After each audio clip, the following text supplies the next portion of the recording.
वाहिगुरू जी का खालसा, वाहिगुरू जी की फतेह। नवीं सवेर का नवा सुनेहा, नवीं उमंग, नवा उत्साह, नवीं जिंदगी, नवीं नवीं प्लैनिंग।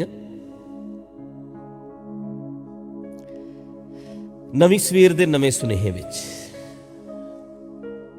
जो कल सी वो अज का इतिहास है। जो कल सी वो अज का इतिहास है। जो अज है वो कल का इतिहास होएगा। जो कल होएगा वो परसों का इतिहास बन जाएगा। जिंदगी विच जो बतीत हो रहा है, जो अज लंघ रहा है, ये कल का इतिहास बनेगा। असी तुसी भी एक ना एक दिन इतिहास के पात्र बनांगे। जद्दोजहद करने वाले 10वीं सदी विच, 11वीं सदी विच, 12वीं सदी विच, 13वीं सदी विच, 14वीं सदी विच, 15वीं सदी विच होए सारे, अज 21वीं सदी चल रही है।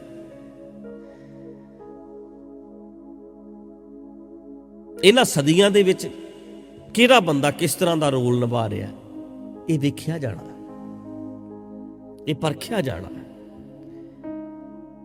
साडा मकसद की सी? असी अपनी जिंदगी विच किस तरह के पात्र बने? असी हीरो बने कि विलन बने? असी गुंडागर्दी की कि असी चंगे इंसान बने? एक दिन इतिहास के पात्र बन जावांगे, बन ही रहे हाँ, चाहुंदिया ना चाहुंदिया इतिहास है। असी चाहिए चाहे ना चाहिए, साडा इतिहास है। मैं तो इतिहास नहीं, पर इतिहास ते बनोगे ना। इदा किवें नहीं बनोगे? इतिहास बनाउण वाले गुरु नानक वेले सन, ते गुरु नानक नाल तुरन वाले भी सन ते विरोधी भी सन। दोवें अपना इतिहास बना के गए। असी चाहिए ना चाहिए, पर एक पासे ते खड़ा गए, चंगियाई वल, सच्चाई वल या झूठ वल। इतिहास ते है ते चंगे पात्र बनीए। कहंदे ने ना, मैं कई दफा ये गल स्टेज ते सुनाई है कि जंगल नूं अग लग गई, बहुत अग लगी। अग इन्नी लगी कि बुझण दा नां ना लवे, बड़ी तेज अग है। अमरीका कनेडा में जो जंगलों नूं अग लगती है, आस्ट्रेलिया में अग लगी सी, हज़ारां मील तक अग फैल गई सी और लखां करोड़ां जानवर जिहड़े ने उहदे विच झुलस गए सी। भयानक अग्गां जंगलों च लगदियां ने।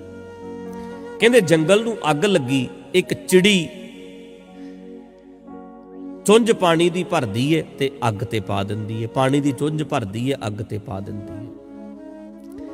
किसी सियाणे ने पुछया, नहीं चिड़िए, ये समझाउण लई ये चिड़ियां नहीं बोलदियां, सिर्फ समझाउण वास्ते एक एग्जैम्पल है। कवि जिवें कल्पना करदा है, एक समझाउण वास्ते फिलोसफी इदां दी हुंदी है, कोई कहानी घड़ लई जाती है तां जो गल समझ आवे। समझाउणा ते बंदे नूं ही हुंदा है, ना चिड़ियां समझदियां ने ना जानवर समझदे ने। कल्पना है, अग लगी हुई है, चुंझ भरदी है चिड़ी ते अग ते पानी पा दिंदी है, चुंझ भरदी है अग ते पा दिंदी है। किसी ने आख्या, नहीं चिड़िए, निक्की जी तेरी चुंझ ते इन्नी ज्यादा अग तू बुझा देंगी? अग ते बहुत ज्यादा है, तेरी निक्की जी चुंझ नाल अग बुझ जाएगी? चिड़ी कहन लगी, नहीं बुझनी। कहंदे जदों तैनूं पता है भी तेरी निक्की जी चुंझ नाल एड्डी वड्डी अग लगी हुई नहीं बुझनी, ते तू क्यों थक रही है? इन्ना जोर लाया है तू, साहो साही होई है, तू क्यों इन्ना जोर ला रही है? वो कहन लगी, अग बुझनी ते नहीं, मेरी निक्की जी चुंझ नाल पानी पाउण नाल अग बुझनी नहीं, मैनूं पता है, पर मैं अग ते फिर भी पानी पाउणा। क्यों? क्योंकि एक दिन अग दा इतिहास लिखिया जाएगा। अग लगी दा इतिहास एक दिन लिखिया जाएगा। एक पासे अग लाउण वाले होणगे, दूजे पासे अग बुझाउण वालियां दा नाम आएगा। मेरा घट तो घट अग लाउण वालियां विच नहीं, अग बुझाउण वालियां विच नाम आउणा चाहीदा। अग चाहे ना बुझे। हा हा हा हा हा, गल समझो। ਅੱਗ ਬੁਝਾਉਣ ਵਾਲਿਆਂ ਵਿੱਚ ਮੇਰਾ ਨਾਮ ਆਉਣਾ ਚਾਹੀਦਾ, ਅੱਗ ਚਾਹੇ ਨਾ ਬੁਝੇ, ਕਿਉਂਕਿ ਅੱਗ ਦੀ ਹਿਸਟਰੀ ਲਿਖੀ ਜਾਏਗੀ। ਯਾਦ ਰੱਖਣਾ, ਜੋ ਸਮਾਜ ਵਿੱਚ ਆਲੇ ਦੁਆਲੇ ਅੱਗ ਲੱਗੀ ਹੋਈ ਹੈ ਨਾ, ਬਹੁਤ ਸਾਰੇ ਲੋਕ ਉਹ ਨੇ ਜਿਨ੍ਹਾਂ ਨੇ ਇਹ ਅੱਗ ਲਾਈ ਹੈ, ਤੇ ਕੁਝ ਲੋਕ ਨੇ ਜਿਹੜੇ ਅੱਗ ਬੁਝਾ ਰਹੇ ਆ। ਲਾਉਣ ਵਾਲੇ ਜ਼ਿਆਦਾ ਆ, ਬੁਝਾਉਣ ਵਾਲੇ ਘੱਟ ਹੈ। ਨਸ਼ਿਆਂ ਦੀ ਅੱਗ ਨਹੀਂ ਲੱਗੀ, ਰਿਸ਼ਵਤਖੋਰੀ ਦੀ ਅੱਗ ਨਹੀਂ ਲੱਗੀ, ਹਰ ਮਹਿਕਮੇ ਵਿੱਚ ਬੇਈਮਾਨੀਆਂ ਦੀ ਅੱਗ ਨਹੀਂ ਲੱਗੀ, ਹਰ ਚੀਜ਼ ਵਿੱਚ ਅੱਗ ਲੱਗੀ ਪਈ। ਕਰਪਸ਼ਨ, ਕਰਪਟ ਸਿਸਟਮ, ਇਹ ਅੱਗ ਨਹੀਂ ਲੱਗੀ। ਇਹ ਸਾਰੀ ਅੱਗ ਕਿਸੇ ਨਾ ਕਿਸੇ ਨੇ ਲਾਈ ਹੈ, ਤੇ ਇਹਦਾ ਇੱਕ ਇਤਿਹਾਸ ਲਿਖਿਆ ਜਾਣਾ ਹੈ, ਨਸ਼ੇ ਦਾ ਇਤਿਹਾਸ ਲਿਖਿਆ ਜਾਣਾ, ਕਰਪਸ਼ਨ ਦਾ ਇਤਿਹਾਸ ਲਿਖਿਆ ਜਾਣਾ।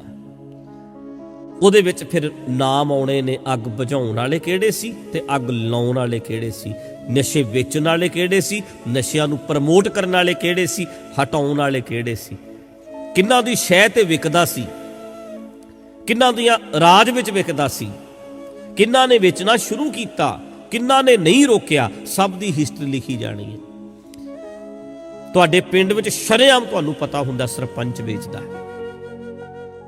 ਫਲਾਣਾ ਚੌਧਰੀ ਹੈ ਵੇਚਦਾ, ਵੱਡਾ ਬੰਦਾ ਵੇਚਦਾ, ਪਰ ਤੁਸੀਂ ਚੁੱਪ ਰਹਿੰਦੇ ਹੋ ਸਾਰੇ। ਇਹਦਾ ਮਤਲਬ ਅੱਗ ਲਾਉਣ ਵਾਲੇ ਦੇ ਹੱਕ 'ਚ ਭੁਗਤਦੇ ਹੋ।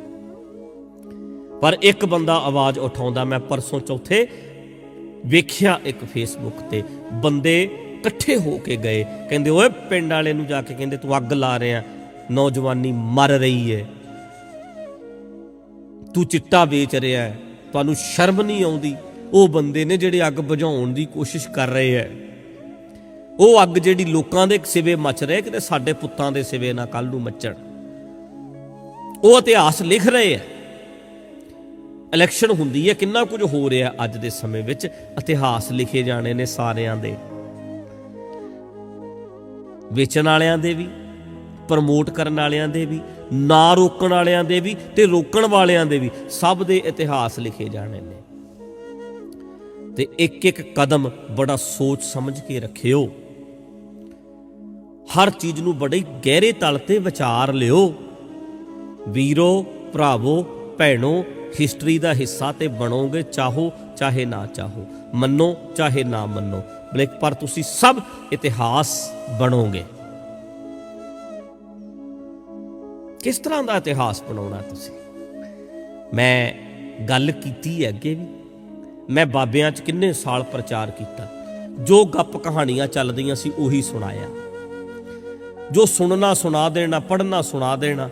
ਪਰ ਹੁਣ ਮੈਂ ਸੋਚਦਾ ਮੇਰੇ ਮਗਰ ਲੱਗੇ ਲੱਖਾਂ ਲੋਕ ਮੈਨੂੰ ਸੁਣਦੇ ਨੇ, ਉਹਨਾਂ ਨੂੰ ਗੁੰਮਰਾਹ ਨਹੀਂ ਕਰਨਾ। ਇਤਿਹਾਸ ਵਿੱਚ ਗੱਪ ਸੁਣਾਉਣ ਵਾਲਾ ਬਾਬਾ ਨਹੀਂ ਬਣਨਾ। ਹਿਸਟਰੀ ਜਦੋਂ ਲਿਖੀ ਜਾਏਗੀ, ਗੱਪਾਂ ਸੁਣਾਉਣ ਵਾਲੇ ਕਿਹੜੇ ਕਿਹੜੇ ਸੀ, ਮਾਨਾਈਆਂ ਹੀ ਸੁਣਾਈ ਜਾਂਦੇ ਸੀ, ਝੂਠ ਹੀ ਬੋਲੀ ਜਾਂਦੇ ਸੀ, ਉਹਨਾਂ ਦੀ ਹਿਸਟਰੀ ਵੀ ਲਿਖੀ ਜਾਣੀ ਹੈ। ਪਰ ਮੈਂ ਇੱਦਾਂ ਦੀ ਹਿਸਟਰੀ ਲਿਖਣੀ ਚਾਹੁੰਦਾ ਵੀ ਉਹਨੇ ਲੋਕਾਂ ਨੂੰ ਪੈਰਾਂ ਤੇ ਖੜੇ ਕੀਤਾ ਸੀ, ਆਪਣੇ ਮਗਰ ਲੱਗਿਆਂ ਨੂੰ ਗੁੰਮਰਾਹ ਨਹੀਂ ਕੀਤਾ ਸੀ, ਆਪਣੇ ਮਗਰ ਲੱਗੇ ਹੋਇਆਂ ਨੂੰ ਸਿੱਧਾ ਕਿਹਾ ਸੀ ਕੋਈ ਰੱਬ ਰੁੱਬ ਨਹੀਂ, ਕੋਈ ਸਾਡੇ ਵਰਗੇ ਬੰਦਿਆਂ 'ਚ ਸ਼ਕਤੀ ਨਹੀਂ ਹੁੰਦੀ, ਅਸੀਂ ਇੱਕ ਆਮ ਬੰਦੇ ਤੁਹਾਡੇ ਵਰਗੇ ਬੰਦੇ ਆ, ਤਾਂ ਜੋ ਲੋਕਾਂ ਨੂੰ ਪੈਰਾਂ ਤੇ ਖੜਾ ਕੀਤਾ ਜਾ ਸਕੇ, ਲੋਕਾਂ ਵਿੱਚ ਹਿੰਮਤ ਭਰੀ ਜਾ ਸਕੇ। ਇਹ ਸਭ ਕੁਝ ਸਾਹਮਣੇ ਆਏਗਾ। ਇਸੇ ਕਰਕੇ ਸੋਚ ਬਦਲੀ ਹੈ ਆਪਣੀ, ਵਿਚਾਰ ਬਦਲੇ ਆਪਣੇ, ਹਿਸਟਰੀ ਆਪਣੀ ਖਰਾਬ ਨਹੀਂ ਕਰਨੀ। ਆਪਣੀ ਹਿਸਟਰੀ, ਅਸੀਂ ਕਹਿੰਦੇ ਨਾ ਸਾਡਾ ਇਤਿਹਾਸ ਖਰਾਬ ਨਹੀਂ ਕਰਨਾ, ਨਹੀਂ, ਮੈਂ ਮੇਰਾ ਇਤਿਹਾਸ ਖਰਾਬ ਨਹੀਂ ਹੋਣ ਦੇਣਾ, ਮੈਂ ਆਪਣੀ ਹਿਸਟਰੀ ਖਰਾਬ ਨਹੀਂ ਹੋਣ ਦੇਣੀ।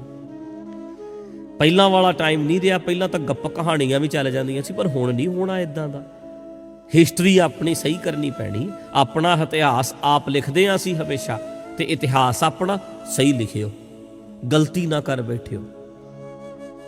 ਇੱਕ ਨਾ ਇੱਕ ਦਿਨ ਅੱਗ ਦਾ ਹਿਸਾਬ ਜ਼ਰੂਰ ਹੋਣਾ, ਗੱਪਾਂ ਦਾ ਹਿਸਾਬ ਜ਼ਰੂਰ ਹੋਣਾ, ਝੂਠ ਦਾ ਹਿਸਾਬ ਜ਼ਰੂਰ ਹੋਣਾ। ਅੱਜ ਦੀ ਸਵੇਰ ਵਿੱਚ, ਨਵੀਂ ਸਵੇਰ ਦੇ ਨਵੇਂ ਸੁਨੇਹੇ ਵਿੱਚ ਅੱਜ ਆਪਾਂ ਇਹ ਨੋਟ ਕਰ ਲੈਣਾ, ਸਾਡਾ ਇਤਿਹਾਸ ਅਸੀਂ ਆਪ ਲਿਖਣਾ, ਲਿਖ ਰਹੇ ਹਾਂ, ਲਿਖਦੇ ਰਵਾਂਗੇ, ਤੇ ਲਿਖ ਲਓ, ਚੰਗਾ ਲਿਖਾਂਗੇ, ਗਲਤ ਨਹੀਂ ਹੋਣ ਦੇਣਾ। ਅਸੀਂ ਸਹੀ ਇਤਿਹਾਸ ਆਪਣਾ ਲਿਖਾਂਗੇ, ਸੱਚ ਬਿਆਨ ਕਰਾਂਗੇ, ਗਲਤ ਹਿਸਟਰੀ ਨਹੀਂ ਲਿਖਾਂਗੇ। ਰੱਬ ਦਾ ਸਾਰੇ ਹਿੱਸਾ ਉਹ ਭਾਈ ਆਪਣੀ ਜ਼ਿੰਮੇਵਾਰੀ ਸਮਝੋ। ਰੱਬ ਕੋਈ ਬਾਹਰ ਨਹੀਂ, ਆਪਾਂ ਸਾਰੇ ਹੀ ਰੱਬ ਦਾ ਰੂਪ ਆ।